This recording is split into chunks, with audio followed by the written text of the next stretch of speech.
Hi, I'm Peter Carney from cityfoodgrowers.com.au. Today I'll be talking about some strategies to improve the productivity of your vegetable garden. And I'm here in a vegetable garden in southeast Queensland. It's a cloudy summer's day in December, quite warm. The three things I'll be talking about are the design of your garden, the planting strategies, and what to plant at this time of the year. So let's first start with the design of the garden. So this space here, 7 weeks ago was lawn, and we dug it up, and it's with a pick and a hoe and loosened the soil, and we cut it in across the slope, so there's a very gentle slope here. And the bed is 15 metres long and 3 metres wide. So and we've got a mound on the lower side of the bed, so that when we water, the water sort of holds against the mound and holds in the bed. So with this size bed, we wanted to maximise the growing space, because 15 by 3 is 45 square metres of growing space, which is a reasonable amount of space. But we then put in these climbing frames, which is bamboo poles that are solidly in the ground, and we drilled holes in the bamboo and put some wire, threaded wire. So we have 3 wire threads, and they run the whole length, and there's 8 poles that on either side here that go up to 1.5 metres high. So now we have 45 square metres of level space, and we have 50 square metres of upward space on either side. So that gives the total of 145 square metres of growing space out of this area, because we have climbing frames. So we've tripled the growing space. Now, not only that, what we've also done in the design here is, with these banks, decided to put plants that run off the banks and use the moisture from this garden bed. So we have pumpkins here, and we'll have rock melons further up. So we've designed this space so that it holds water well. It has upward growing space.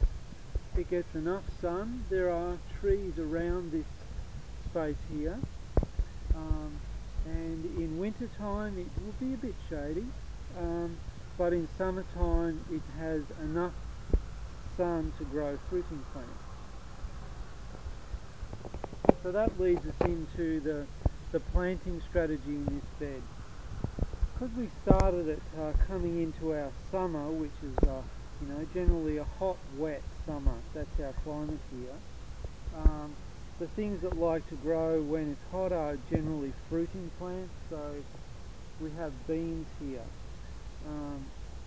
scarlet runner beans on this end, and epicure climbing beans, and we really have an amazing crop of beans here. There's hundreds of beans here this size. They're very big beans and beautiful flavour. So on this side we have climbing beans. On this side we have cucumbers that are starting to climb up the frame. And then in the middle, right down here, is cowpea, which has been planted as a legume to enrich the soil. The soil when we started here was a fairly sandy soil. It was okay, not much depth, and it's on clay. So I put ash and some liquid manure on here and some biodynamic preparation. But it still needs quite a lot of organic matter and nitrogen. So that's what this crop does. So because we're coming into summer, and it was not an ideal time to plant a leafy edible crop on here, because the soil was it's not great, I put this green manure crop.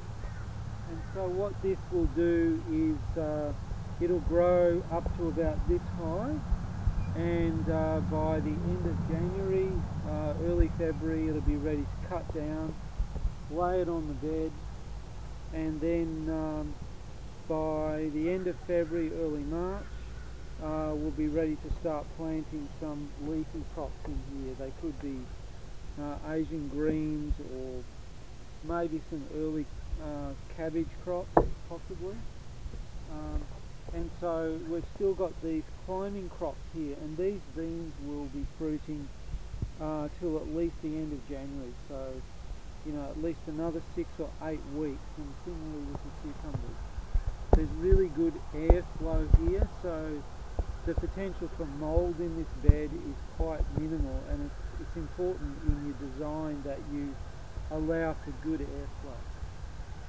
So that strategy of planting in here, you know, looking at the season, which we're coming into our hot season, planting what like plants that like the hot season, and then preparing a bed here ready for the next planting season, where we start to get into the time of year which is a bit cooler.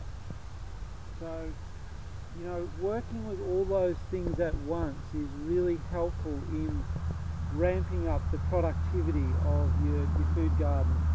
And you know, we have a lot of space around here, but this space in itself is only 45 square meters, which is not a big area really. So when you're designing your own garden, think about these sorts of things, is how you raise the space in a way by getting climbing on the edge of the space.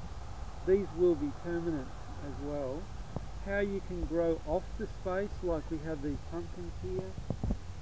So these will grow and fruit, and they'll go right down the paddock and produce a lot of pumpkins. You know, we might get 30, 40, 50 pumpkins off each plant here.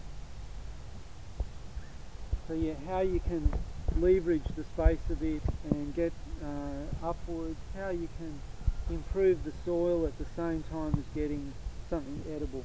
This cowpea, not only is it a good plant to tune the soil, but you can eat the leaves, and of course you can eat the beans, because cowpea beans are called black beans, but we're not going to eat the beans.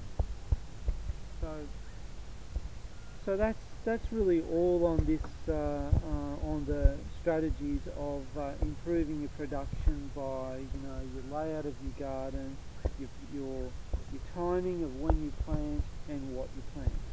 So there's a lot more content on each of these crops, and on using green manure crops and on soil fertility in our Gardener Subscriber website. So please have a look at our 7-day free trial, and until next movie, happy gardening.